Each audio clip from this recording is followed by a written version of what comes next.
क्या आपको पता है आखिर बिजली क्यों चमकती है? जब भी मानसून आता है और बरसात शुरू होती है या वैसे भी कभी बरसात होती है तब हमें दो चीजें दिखाई और सुनाई देती है। पहले बादलों का चमकना और दूसरा उसके गरजने की आवाज। कुछ लोग इसे आकाशीय घटना तो कुछ लोग इसे प्राकृतिक आपदा मानते हुए इग्नोर कर देती है। लेकिन क्या आप जानते हैं कि यह घटनाएं क्यों घटित होती है?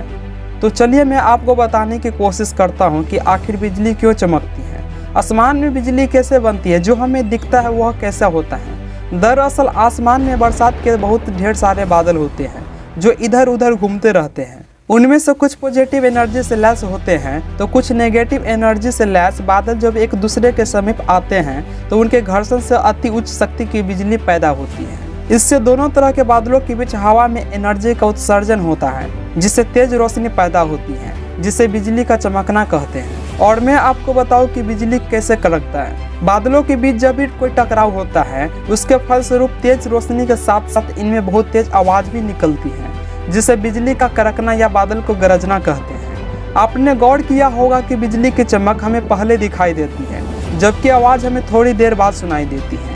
इसके पीछे की वजह यह है कि प्रकाश की गति ध्वनि की गति से अधिक होती है, इसीलिए हमें ऐसा दिखाई और सुनाई देता है। और मैं आपको बता दूं कि बिजली गिरने का क्या कारण है। अब हम बात करेंगे कि बिजली किस चीज़ पर गिरती है, बिजली गिरने के क्या कारण है, बिजली का खतरा क्या है। अब तक जो हम बता चुके हैं कि बिजली कैसे चमकती है और बिजली क्यों कड़कती है, इन्हीं दो घटनाओं के फलस्वरूप बिजली गिरने का कारण बनता है। जी हाँ गाइस, क्योंकि जब बादलों के घर्षण से उत्पन्न अति उच्च शक्ति की बिजली कंडक्टर की तलाश में निकलती है तो उसे आसमान में कोई कंडक्टर नहीं मिलता है, जिससे वह नीचे धरती की ओर कंडक्टर की तलाश में आती है। और लोहा बिजली के लिए बहुत ही अच्छा कंडक्टर होता है। जैसे ही वह बिजली के खंभों के संपर्क में आती है तो वह उसके लिए बहुत ही अच्छा कंडक्टर का काम करता है। उस क्रम में अगर कोई व्यक्ति उसकी चपेट में आ जाता है तो वह अपना बहुत ही अधिक शारीरिक नुकसान कर सकता है। और मैं आपको साथ में बता दूं कि बिजली से बचने का उपाय क्या है।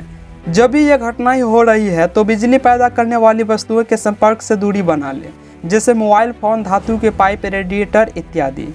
अगर आप ऐसे में कहीं खुले मैदान में हैं तो जल्दी से किसी बिल्डिंग के अंदर चले जाएं। और अगर आप घर के अंदर हैं और बिजली कड़क रही है तो प्लीज़ घर के अंदर ही रहें, बाहर खुले में या पेड़ के नीचे जाने से बचें। तो यही कारण था दोस्तों बिजली क्यों चमकती है और बिजली क्यों गिरती है।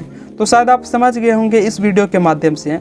अगर आप नहीं जानते थे तो कमेंट सेक्शन में कमेंट करके जरूर बताइए। और ऐसा ही अमेजिंग से वीडियो देखने के लिए वीडियो को लाइक एंड चैनल को सब्सक्राइब करके ऑल नोटिफिकेशन जरूर सेट कर लीजिए।